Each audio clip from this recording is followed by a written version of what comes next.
В эфире радио ГТРК «Татарстан». Это голос основоположника современной татарской прозы Гаяза Исхаки. Звук записали 70 лет назад, и пластинка долгое время хранилась в архивах Германии. И так и могла пылиться, если бы не случай. О голосе прошлого в репортаже.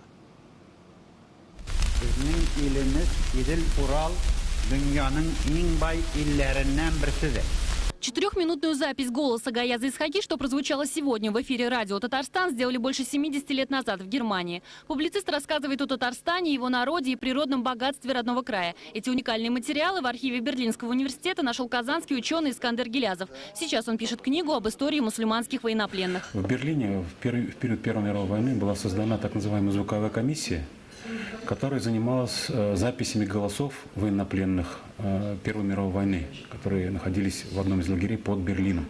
Это были мусульманские военнопленные. Запись Гаяза Исхаки, она как бы является продолжением той работы, играла свою роль, что он был достаточно известной фигурой, то, что он в это время находился в Германии. Эта запись была сделана на пластинку, но в архиве Берлинского университета она давно хранится в цифровом варианте. Вот только о том, что на ней запечатлен голос известного татарского писателя, немецкие ученые не знали. В сопроводительных документах публицист значится как Ишахи, но после находки казанского ученого ошибку исправили. Вместе с записью голоса Гаяза Исхаки казанский ученый привез и песни мусульманских военнопленных. В ближайшее время он передаст их в Казанский архив. Наталья Колешкина, Айдар Кунафин, Айрат Каюмов, Вести, Татарстан.